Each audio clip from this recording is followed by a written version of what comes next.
Hola a todos, ¿cómo están? Espero que estén muy bien. El día de hoy vamos a dar inicio a esta serie de videos del curso de matemáticas discretas y pues vamos a comenzar justamente platicando introductoriamente sobre lo que es la lógica proposicional, pero quizá antes, como para ponernos un poquito en contexto y saber como los objetivos del curso, digo, más allá de lo que ya vimos en la sesión de presentación, ¿no? Como saber para qué nos sirven las matemáticas discretas, ¿no? Entonces, la matemática discreta es una de tantas áreas de las matemáticas que nos proporcionan gran parte de los fundamentos de lo que son pues distintas áreas de la computación, ¿no? Entonces, en general se encarga de estudiar lo que conocemos como estructuras finitas o infinitas numerables. ¿Y a qué me refiero con finito o a qué me refiero con estructuras finitas? Más bien a estructuras que podamos contar, ¿no? Por ejemplo, los números naturales, las gráficas, ¿no? O incluso las pruebas formales que involucran procesos de razonamiento, ¿no? Digo, no vamos a estudiar todo esto, nosotros nos vamos a quedar solo una parte cortita, pero la matemática discreta es el área que se encarga pues de todo lo que podamos contar, ¿no? Entonces también tenemos la matemática continua, que esa seguramente la estudiarán en sus cursos de cálculo, ¿no? Entonces lo que vamos a hacer en este curso es ver de manera muy general, porque tendríamos que dedicarle más tiempo para profundizar en cada tema, algunos de estos temas que conforman a la matemática discreta, ¿no? Y que son más relevantes para, en este caso, la ingeniería de software. Entonces, en este sentido, nos vamos a centrar en dos temas muy importantes, que son la lógica matemática y los mecanismos de recursión. Entonces, el enfoque que le vamos a dar al curso es un poquito formal, pero no tanto como un curso, digamos, científico. Pero a lo que sí queremos darle mucho hincapié, pues es a las aplicaciones computacionales relevantes, ¿no? O sea, de dónde aplico la lógica, dónde aplico la recursión, y lo iremos viendo a la par con el lenguaje de programación Haskell para que pues queden más claros estos conceptos, ¿no? Entonces, en este primer video, como les decía al principio, vamos a dar una breve introducción a la lógica proposicional y principalmente pues queremos que queden claro la sintaxis, ¿no? Es decir, cómo escribimos cosas en la lógica proposicional, qué significa lo que estamos escribiendo, ¿no? Y vamos a platicar pues de los principales conectivos, que son la negación, la conjunción, la disyunción, los condicionales, los bicondicionales, ¿no? Más adelante profundizaremos más en ellos, pero ahorita queremos hablar de puras cosas de escritura, ¿no? Entonces, el objetivo principal es que comprendas, que comprendan los alumnos, no sé si hablarles en primera persona o cómo, pero bueno, creo que es mejor hablar de manera general. El objetivo es que aprendan la sintaxis de las fórmulas proposicionales y con el tiempo, ya que entendamos esta sintaxis, pues que puedan representar oraciones del mundo real en términos de pues esto que vamos a ver en este video, que es lo que se conoce como la especificación formal. Entonces vamos a empezar definiendo un concepto muy importante cuando hablamos de lógica, que son las proposiciones, ¿no? Justo de aquí viene el nombre de la lógica que vamos a estudiar, porque hay distintos tipos de lógica, y en este caso pues estudiaremos la lógica proposicional y pues aquí viene, ¿no? De las proposiciones. Entonces, de forma general, cuando hablamos de lógica nos hablamos de pues ciertas reglas y técnicas, ¿no? Que nos permitan decidir si un argumento es o no válido.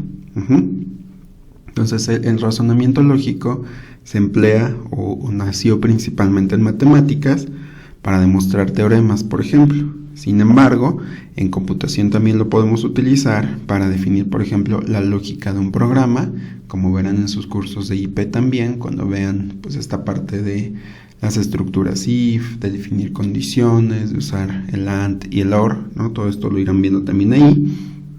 Pues justo nos sirve para definir la lógica de un programa, o yendo un poquito más allá, ya que programé pues cierto software, necesito pues ver que se apegue a su especificación, o sea, que haga lo que estamos prometiendo en verdad, y pues la lógica va a ser una amiga en ese sentido, ¿no? Entonces, como les decía, hay varios tipos de lógicas y nosotros vamos a empezar con la lógica proposicional. Entonces, ¿qué es en sí una proposición? Vamos a decir, tal cual se los puse aquí, que es un enunciado o una oración que puede ser falsa o verdadera, pero no las dos cosas a la vez, ¿no? O sea, no puede ser medio falso, no puede ser medio verdadero, siempre o es falsa o es verdadera, punto, ¿no? Entonces, toda proposición se va a componer de tres cosas, ¿no? Un sujeto, un verbo y un complemento, o sea, la acción o lo que va acompañado de ese verbo. Ajá. Entonces, vamos a ver algunos ejemplos de proposiciones para que quede un poquito más claro. Entonces, por ejemplo, si yo les digo, México se encuentra en Europa, evidentemente me van a decir, estás loco, ¿no? México está en América, ¿no? Pero justamente esto es un enunciado que yo pude decir es falso, ¿no? O sea, no es cierto que México está en Europa. Entonces, como puedo decir si es verdadero o falso, este enunciado que estamos leyendo es una proposición, ¿no? Ahora, si les digo 15 menos 16 es igual a 9, ¿no? Pues también uno diría, pues esto también es falso. Y como puedo decidir si es verdadero o falso, pues nuevamente se trata de una proposición. Ahora aquí les digo, 2x menos 3 es mayor a 7. Aquí uno diría, no, pues, quién sabe, ¿no? O sea, no te puedo decir si es verdadero o falso. Y a lo mejor, y si me quedo pensando otro ratito, digo, no, tal vez sí te lo puedo decir, pero va a depender del valor de x, ¿no? O sea, si x vale cierto número, pues a lo mejor se cumple que 2 por x menos 3 sea mayor a 7. Entonces, nuevamente, como puedo decidir si es verdadero o falso, en este caso, dependiendo de la x, no importa, sigue siendo una proposición, ¿sale? Luego, los precios de los celulares bajarán a fin de año. Otra vez es una proposición que de hecho pues se apega a lo que dijimos, ¿no? Tiene un sujeto, ¿no? Los precios de los teléfonos celulares, un verbo, bajarán y el complemento referido al verbo, ¿no? Que sería bajarán a fin de año. Entonces se comporta de esa forma. También aquí, ¿no? México se encuentra en Europa, sujeto, verbo y complemento. Lo mismo acá, 15 menos 16 es igual a 9. ¿No? Entonces 15 menos 16 sería en este caso de lo que quiero decidir si en efecto es igual a 9, ¿no? Entonces todos estos enunciados que tenemos aquí, aunque no están escritos explícitamente, tienen su sujeto, tienen su verbo y el complemento referido al verbo, ¿no? Ahora veamos esta frase, me dice cómete esa fruta. Ok, no puedo decir si es verdadero, o sea, no es cierto que cómete esa fruta, no tiene sentido, ¿no? Entonces, esta es una expresión que pues simplemente no puedo decidir si es verdadera o falsa, por lo tanto esto no sería una proposición, ¿sale? Entonces, en general, ahorita vimos varias proposiciones, ya vimos cómo detectar si son o no proposiciones. Todavía no nos estamos metiendo tanto a si son ciertas o si son falsas, ¿no? Por ejemplo, ahí platicamos la de 15 menos 6, perdón, la de 2x menos 3, pues depende del valor de x, ¿no? O por ejemplo, la de los celulares, tampoco puedo decir si es verdad, a menos que pues ya lleguemos a fin de año y pues veamos si se cumplió esto, ¿no? O sea, yo puedo decir ahorita, pues a lo mejor, ¿no? Pero no estoy diciendo es verdadero o es falso, ¿no? Hasta que yo llegue a fin de año te voy a poder decir, tenías razón, ¿no? Entonces es verdadero, o me mentiste, ¿no? Entonces esto sería falso, ¿no? Entonces, en general, así como ya aprendimos a decidir qué son proposiciones, pues también tenemos distintos tipos de proposiciones. Entonces, en general, pueden ser de distintos tipos, ¿no? Vamos a decir que son atómicas cuando solo tienen un sujeto, un verbo y un complemento, ¿no? Si tienen más de uno, de cualquiera, ya no van a ser atómicas. En caso contrario, es decir, que tengan más de una cosa, vamos a decir que son proposiciones compuestas.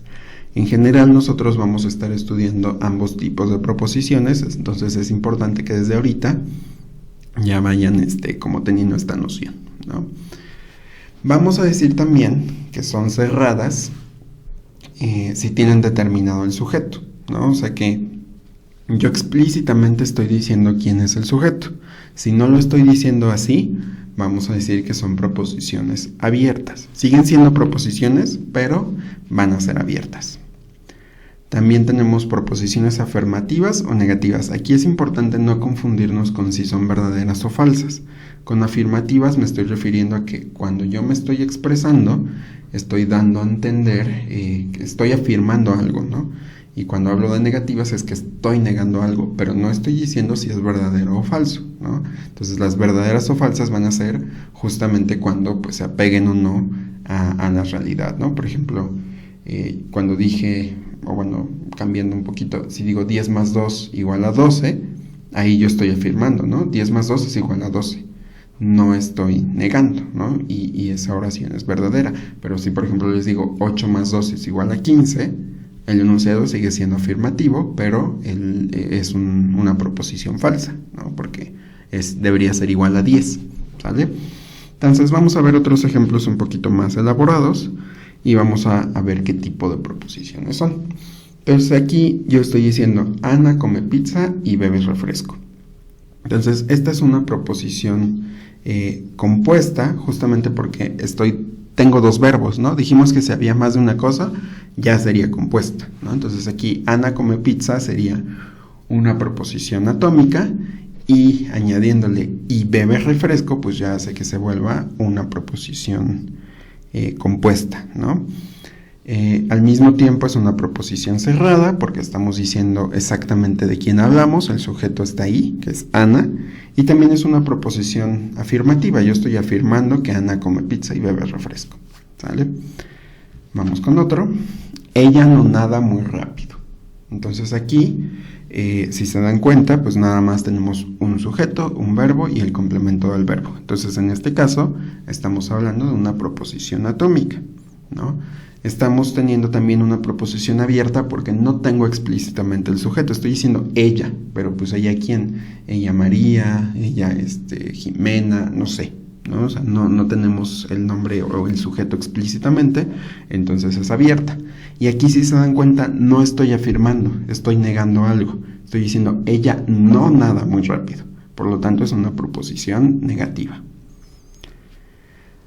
Cuernavaca no está al norte de la CDMX y no hace frío, ¿no? Entonces aquí justamente estamos hablando de una proposición compuesta, ¿no? Porque tenemos más de un verbo nuevamente, ¿no? Tenemos el verbo estar y el verbo hacer, entonces son dos verbos, por lo tanto es compuesta. También una forma de detectar oraciones compuestas es cuando tengamos un y, por ejemplo, o un o, ¿no?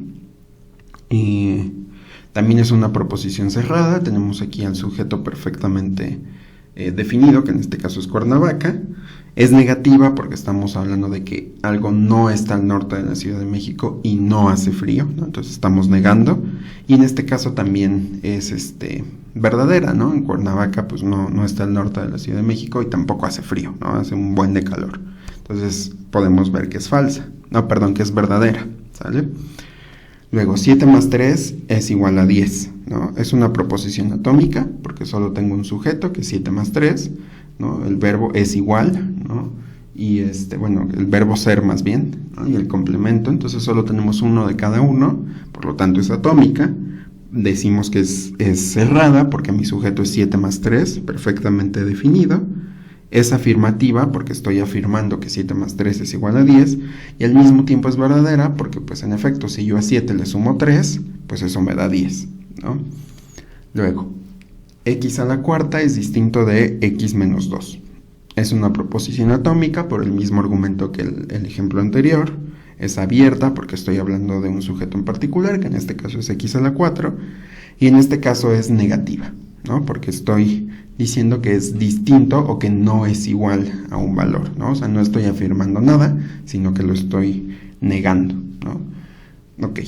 Y finalmente, A más B es igual a 6, pues cumple básicamente lo mismo que los dos casos anteriores, es una proposición atómica, porque tengo sujeto, verbo y complemento. Es abierta porque estoy hablando explícitamente del sujeto, que en este caso es A más B, ¿no? Y es afirmativa porque estoy afirmando, ¿no? Que esto es igual a 6, ¿no? Muy bien, entonces estas son las proposiciones, así se componen y a partir de ahora todo lo que veamos de lógica lo vamos a trabajar sobre proposiciones, ¿sale? No vamos a trabajar con ningún otro tipo de oraciones porque lo que queremos ver es si un argumento es correcto. Y para yo poder saber si un argumento es correcto, pues necesito saber si lo que estoy analizando es verdadero o falso, ¿no? Entonces, la lógica proposicional, así como en la primaria, cuando nos enseñaron a sumar, a multiplicar, a dividir, nos dijeron, mira, si tú quieres aprender a sumar, ¿no? Primero nos empezaban a enseñar así con palitos y objetos que tuviéramos ahí a contar, ¿no? Te decían, si pones esta cantidad de frijolitos, ¿cuántos tienes, no? Y entonces ahí uno empezaba, no, pues son 3, ¿no? Y con otras cosas, ¿no? Con tapitas, con cualquier cosa. Y eso era a lo mejor en el kinder, ¿no? Contábamos con los dedos, contábamos con objetos, y ya que llegamos a la primaria nos presentaron ya, digamos formalmente a los números, ¿no? Entonces me decían, mira, si tienes 3 tapitas, pues pinta el número 3, ¿no? Entonces ya aprendíamos a cómo se dibujaba un 1, un 2, un 3, ¿no? Y luego, ok, vamos a sumar. Entonces nos ponían así de 3 frijolitos y 2 frijolitos, pues 5 frijolitos. Y entonces aprendimos a escribir eso también matemáticamente, ¿no? Que es 3 el símbolo de suma y el 2, y eso es igual a 5. Entonces aprendimos a comunicarnos en un lenguaje diferente, ¿no? de estar hablando, que era justamente las matemáticas. Nos dieron los símbolos para poder representar a los números y los símbolos para poder representar a las operaciones entre esos números. Y así podemos hacer cálculos.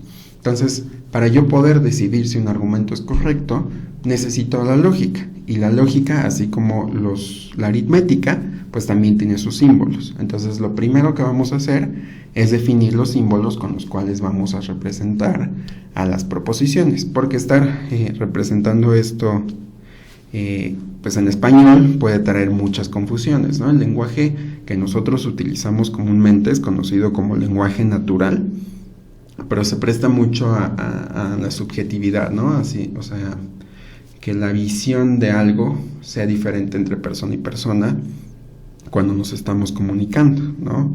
Y pues no nos va a servir mucho. Entonces queremos un lenguaje así como el de la aritmética, y ese tipo de lenguajes les llamamos lenguajes formales.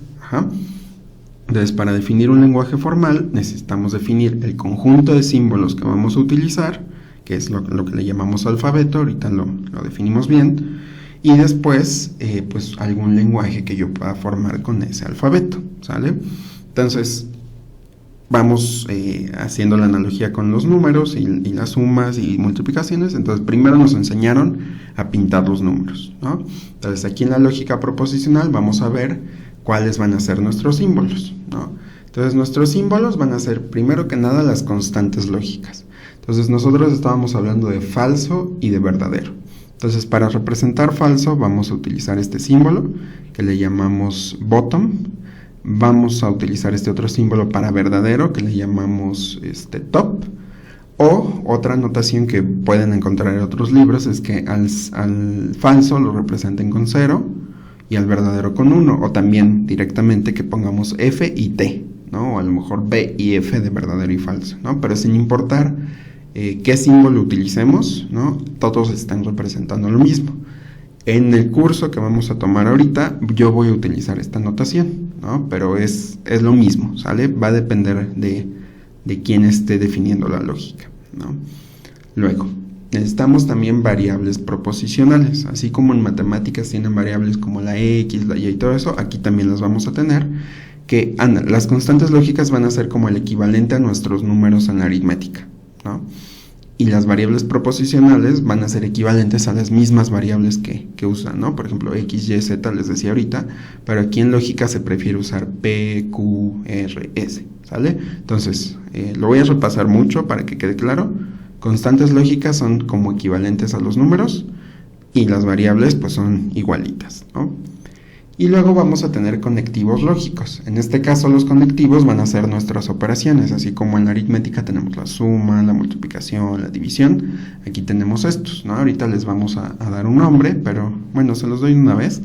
La negación, la disyunción o el o, la conjunción o el and, la condicional y la bicondicional, ¿no? Ahorita platicamos un poquito más, pero estos son los símbolos que vamos a usar.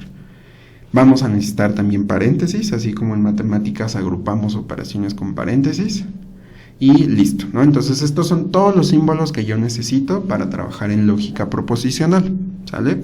Ahora, ya que tengo esto, ¿cómo los uso? O sea, ¿cómo construyo cosas en la lógica, ¿no? Por ejemplo, en aritmética, si me dan dos números, pues yo les pongo un más en medio y eso significa que es una suma, ¿no? Si ustedes le pusieran el más al principio, pues no lo entenderían, porque así no nos enseñaron el lenguaje de la aritmética. Entonces tenemos que dar las reglas para decir dónde van los operadores, qué significa que un operador esté antes de otro, etcétera, ¿no? Entonces vamos a dar esas reglas ahora.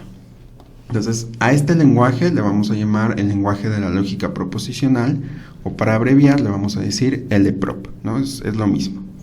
Entonces, ¿qué cosas vamos a tener? Pues las constantes lógicas van a ser expresiones de LPROP, así solitas. Si ustedes ponen un verdadero o un falso, eso es una expresión de LPROP, ¿no? Las variables proposicionales también, si ponen una variable solita, eso también tiene sentido, está bien escrito. Ahora, si ustedes ya tienen una expresión, cualquiera, puede ser una P, una Q, un verdadero, un falso, y lo ponen entre paréntesis y le ponen el signo de negación, pues eso está bien formado. Entonces la negación siempre va a ir antes de cualquier otra fórmula proposicional o expresión proposicional, pero la condición es que tiene que estar entre paréntesis para que no nos confundamos con ciertas cosas. Ahorita profundizamos un poquito más con los paréntesis, ¿no? Entonces esta es la negación. Hagan de cuenta que es como negar o poner un número negativo, ¿no? Pero aquí en vez de ponerle el menos, le estamos poniendo este símbolo, ¿va?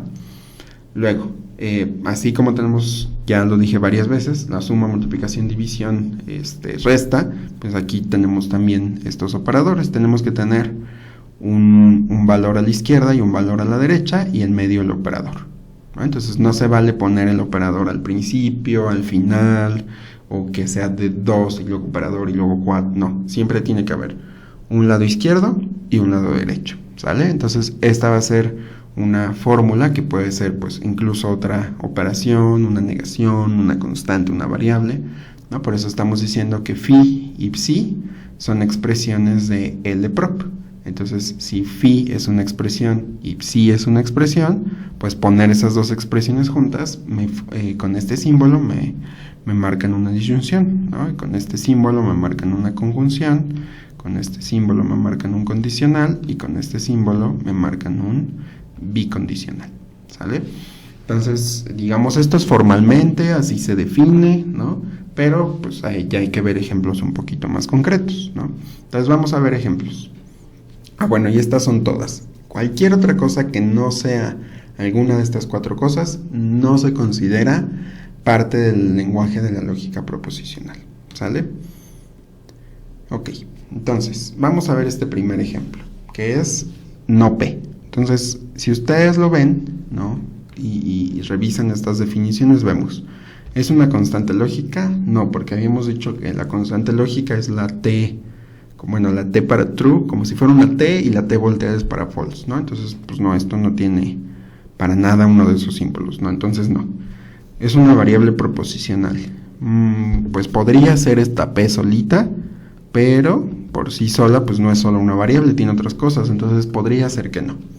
Y luego me está diciendo, si tienes una expresión phi y después a esa phi le pones este simbolito que es la negación y lo pones entre paréntesis, eso es una expresión en el LPROP. Ah, ok, pues sí, ¿no? Tiene aquí el símbolo que es una variable proposicional, esta sería mi phi, le puse el signo de negación antes y lo puse entre paréntesis, entonces ok, sí, estoy escribiendo bien una negación. Entonces es justo la explicación que estamos poniendo aquí.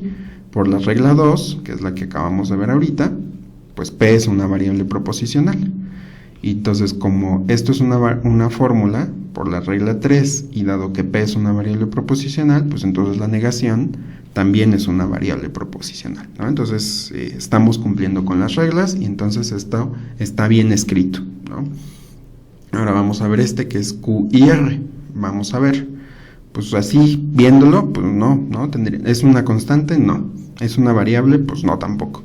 ¿Es una negación que ya vimos que sí está en la lógica? No, pues tampoco. Entonces, ¿qué será? Vamos a ver nuestras reglas otra vez. Me dice, si tienes que phi y psi son dos expresiones y les pones la conjunción en medio, eso es una fórmula proposicional. Ah, ok. Pues sí, mira, Q es una variable, entonces es una fórmula proposicional. R también es una variable, que también es una fórmula proposicional. Y le estoy poniendo el AND en medio, bueno, la conjunción. Entonces, pues obviamente esto también es una fórmula proposicional.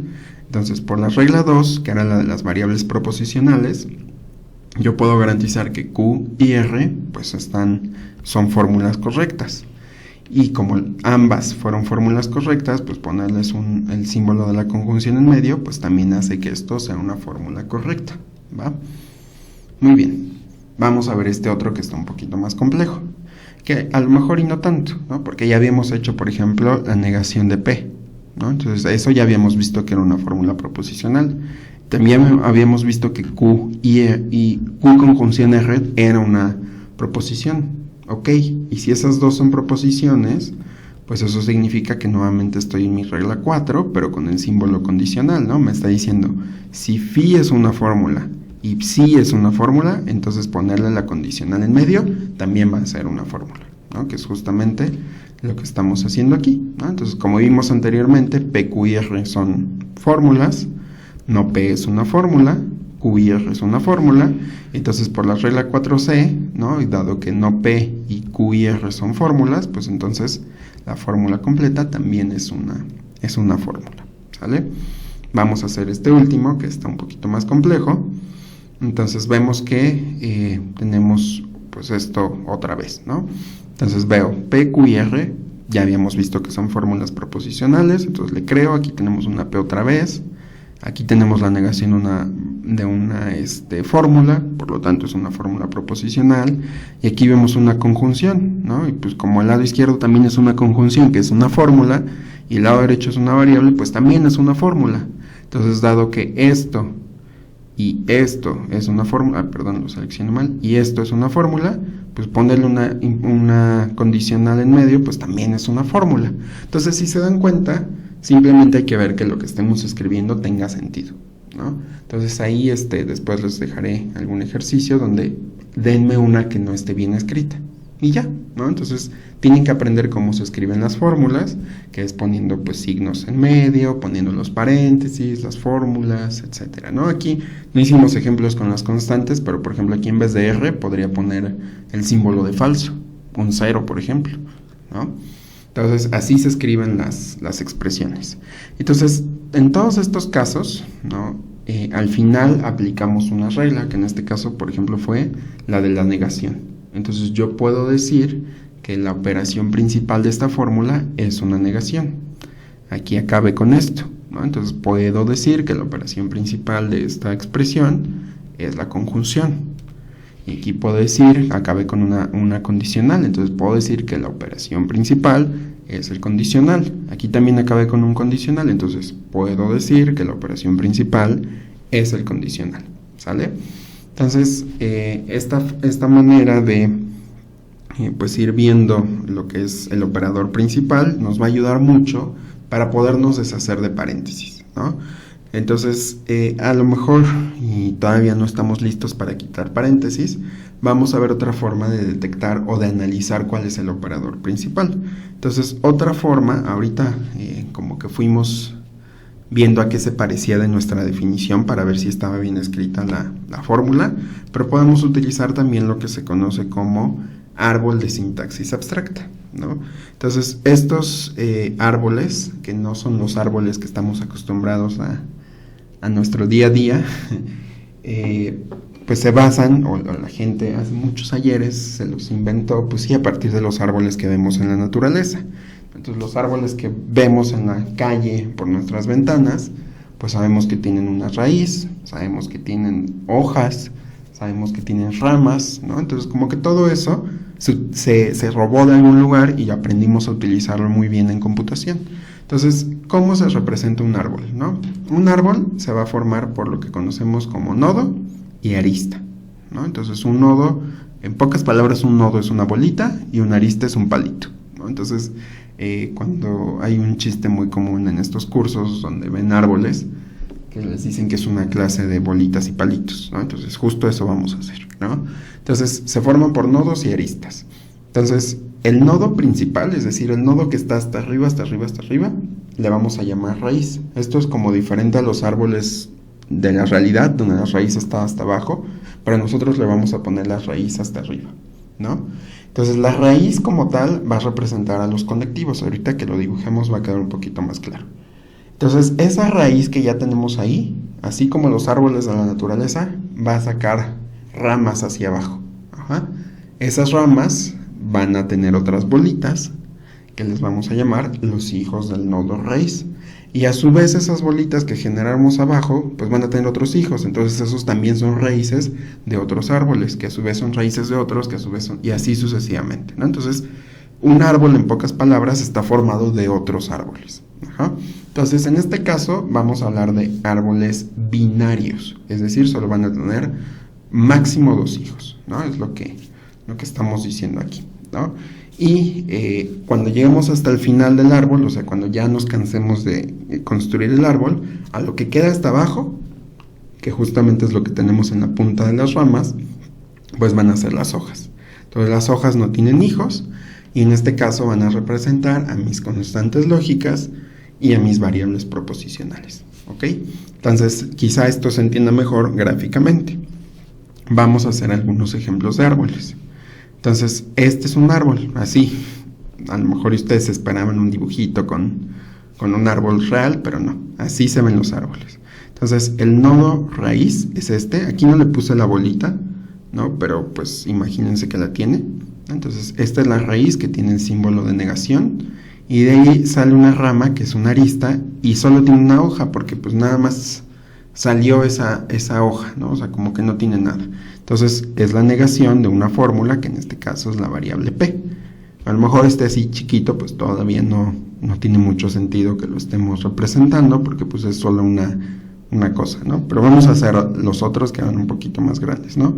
Por ejemplo, Q y R. Habíamos visto que el operador principal era el AND, ¿no? Entonces, ¿cuál es su lado izquierdo? Ah, pues la Q. Y la Q es una variable que habíamos dicho que son las hojas, entonces ya no salen más hijos de ella. La R también era una variable y como dijimos que era una hoja, pues ya no salen más hijos de ella. Y así quedaría el árbol de mi conjunción. Ok, vamos con el que sigue, que era esta implicación. Entonces el operador principal habíamos dicho que era el condicional, ¿no? Entonces el condicional tiene también su lado izquierdo y su lado derecho. ¿Cuál es el lado izquierdo del condicional? Ah, pues es no P.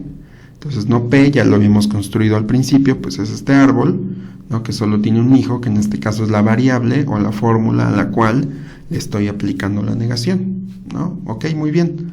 Ahora vamos con otra cosa, ¿no?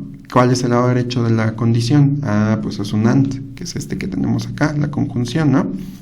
Entonces esta conjunción tiene un lado izquierdo, que es una variable Q, y un lado derecho, que es una variable R, y listo.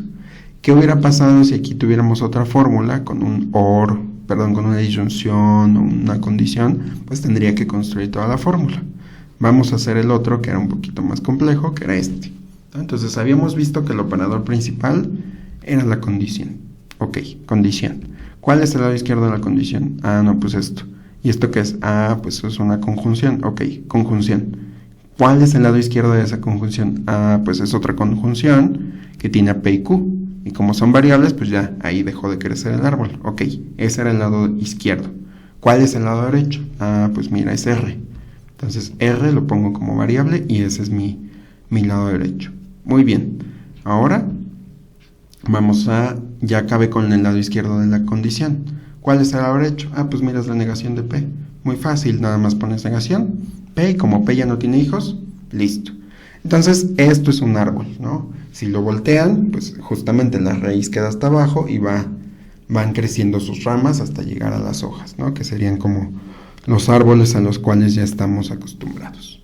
Pues muy bien, ya entendimos, bueno, espero, si no pueden repetir el video o de verdad con toda confianza me mandan un correo, me escriben por Telegram y me dicen, oye, yo no entendí, por favor, explícame, ¿no? De cualquier forma, en la sesión de dudas, pues vamos a hacer más ejemplos para que quede más claro, ¿va? Muy bien, Entonces ahora vamos a definir lo que se conoce como precedencia de operadores. Esto nos va a ayudar a quitar paréntesis que a lo mejor y no son necesarios, ¿no? Por ejemplo, aquí estamos viendo muchísimos paréntesis y a lo mejor leerlo como que hasta cansa, ¿no? Como que no nos ayuda mucho, ¿no? Entonces queremos tener, imagínense que en matemáticas a todo le pusiéramos paréntesis, ¿no? Que fueran sumas, todo con paréntesis, pues sería muy tedioso, ¿no? Ahí tenía un profesor hace muchos años que decía que era como estar en el infierno, ¿no? Y pues sí. Entonces queremos escribir los menos paréntesis que podamos. Entonces para hacer eso necesitamos definir la precedencia de operadores. Entonces, ¿a qué me refiero con precedencia de operadores? Como ahorita ya vimos, ya sabemos cuál es el operador principal de cada expresión. Ajá. Entonces, cuando tenemos más de un operador presente, lo que vamos a ir haciendo es viendo cuál es el operador principal. O dicho de otra forma, si tenemos la combinación de muchos operadores, queremos ver cuál vamos a resolver primero. Por ejemplo, si yo les digo 1 más 2 por 3, ¿qué resuelven primero? 1 más 2 o 2 por 3. Necesitamos reglas para saber qué operación se hace primero. En este caso sabemos que primero se hace la multiplicación. Entonces sería 1 más 6 y eso pues ya es 7, ¿no? Entonces queremos hacer exactamente lo mismo en la lógica. Yo siempre les estoy comparando aquí con la aritmética para que lo asocien con algo que ya conocen, ¿no? Entonces justamente vamos a ver cuál es el orden de las operaciones, ¿no? Entonces cuando ustedes vayan viendo una operación, una fórmula lógica, lo primerito que tienen que hacer es la negación. Ajá. Entonces, ahí si tienen más de una negación, pues no pasa nada, porque pues como solo se aplica una cosa, no nos va a afectar. Ajá. Después vamos a resolver las conjunciones y las disyunciones. Y si tienen más de uno de estos, o sea, si tienen, por ejemplo, 3 AND o 5 OR, lo que vamos a hacer es tomarlos de izquierda a derecha, es decir, conforme los vayan encontrando, así los vamos a ir resolviendo, ¿no? Ahorita hacemos ejemplos también. Por el otro lado, si tenemos una condición, vamos también, o sea, después de la conjunción y disyunción, el operador más importante es el condicional. Entonces, si hay varios operadores de este tipo, los vamos a tomar de derecha a izquierda. Entonces, ahorita hacemos un ejemplo también de eso, pero aquí en lugar de ir haciendo en el orden en el que lo vayamos encontrando, lo vamos a ir haciendo al revés, ¿no? Por ejemplo, si tengo P implica Q implica R, primero voy a hacer Q implica R y después eso con P, ¿no? Y el sí solo sí va a ser lo último que vamos a hacer, siempre va a ser lo último, ¿no? Entonces, si tenemos más de uno de este tipo, vamos a hacerlo igual que como el AND y el OR, ¿no? De izquierda a derecha, es decir, en el orden en el que los vayamos encontrando. Entonces vamos a hacer algunos ejemplos para que quede más claro. Entonces pues es el ejemplo más fácil porque pues solo tengo una negación. Entonces pues si solo estoy negando, ¿para qué quiero los paréntesis? Solo se los quito y no afecta absolutamente nada, ¿no? Listo. Y esto fue por la precedencia de operadores, aunque fue un ejemplo muy chiquito, ahí aplico, ¿no? Vamos a hacer otro. Q y R. Pasa lo mismo, ¿no? Solo tengo una conjunción, no hay nada más que, o sea, si quito o no los paréntesis, pasa exactamente lo mismo. Entonces los quito para que no me estorben visualmente. Vamos a ver ahora otra que está un poquito más complicada. En este caso, nuestro operador principal es la condición, ¿no? Entonces puedo quitar los paréntesis de afuera porque ya sé que es una condición, ¿no? O sea, quité este del final y este del principio. Ok. Ahora, sabemos que la condición tiene un lado izquierdo y un lado derecho. Entonces vamos a analizar el mismo caso en ambos lados, ¿no? Entonces en el lado izquierdo tengo la negación de P. Como ahí no hay nada que me afecte mis operaciones, pues simplemente quito los paréntesis, ¿no? Después quito bueno, voy a explicarlo tal vez de otra forma para que se vea justamente esta regla, ¿no? En el orden, ¿no? Entonces vamos a volver a hacerlo porque a lo mejor no está tan claro si lo voy haciendo paso a paso. Entonces tengo la condición, ajá. Esta es mi expresión y primero dije vamos a resolver las negaciones. Entonces resuelvo las negaciones, que es esta, le quito los paréntesis, ok, no pasó nada. Ahora, ¿qué operador sigue según esto? dice la conjunción o la disyunción. Ok, entonces vamos a quitarle los paréntesis a esta conjunción. Como solo tenemos uno, no pasa nada. Y al final pues me queda esta expresión justamente porque le quité los paréntesis. Esa es otra forma de verla. O buscando el operador principal y viendo qué cosas le puedo quitar a sus lados izquierdos. Cualquiera de las dos formas que ustedes escojan les tiene que dar el mismo resultado. Una forma que yo les aconsejo de verificar que en efecto están teniendo la misma expresión es que vuelvan a construir el árbol de sintaxis abstracta. Si les queda exactamente el mismo árbol, construyeron lo mismo. Si les queda uno diferente, por ahí se les quedó un paréntesis de más o quitaron uno que no debían quitar, ¿no? Muy bien, entonces vamos con este otro ejemplo que era el más feo. Entonces este es el camino que debo seguir si escojo el operador principal. Entonces mi operador principal era la condicional. Voy ahora, veo lado izquierdo y lado derecho. Pero si se dan cuenta, en el lado izquierdo tenemos 3 AND. Entonces habíamos dicho que cuando tengamos 3 AND, lo vamos a resolver de izquierda a derecha, ¿no? Bueno, no 3, más de 2, ¿no? Entonces de izquierda a derecha, ok.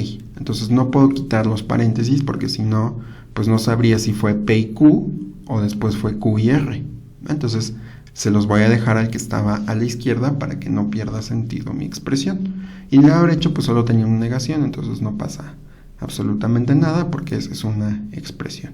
Entonces ese fue el camino si me voy por el operador principal. ¿Qué pasa si me voy por la precedencia de los operadores? Ah, pues mira, primero busco negaciones. Ok, negación. ¿Esto qué precedencia tiene? Ah, no, pues no está haciendo nada más que negar P, entonces lo dejo solito. Y luego me voy a la conjunción. Tengo más de 2 AND, entonces no me conviene quitar los paréntesis de este, entonces así los dejo y ya finalmente viene mi implicación. Entonces nuevamente son dos formas de verlo, pero cualquiera que sigan les tiene que dar exactamente la misma expresión, ¿va? Y para verificarlo siempre fíjense que el árbol de sintaxis abstracta que construyeron les haya quedado igualito, ¿va? Y pues bueno, eso es todo por este video. Aquí está la bibliografía que utilicé para preparar esta presentación. También está en la nota que les compartí junto a este video. Entonces, si tienen dudas, con toda confianza, me mandan un correo, lo dejan aquí en los comentarios, lo ponen en Classroom, en Telegram, donde ustedes quieran. Pero por favor, si tienen dudas, díganme, ¿no? Porque pues si no me mandan dudas, yo no sé si no quedó claro, no sé si los revolví más, ¿no? Entonces, por favor, pregúntenme para que yo pueda asesorarlos lo más que se pueda, ¿sale? Entonces, hasta aquí dejo este video, yo los veo después, se cuidan, bye bye.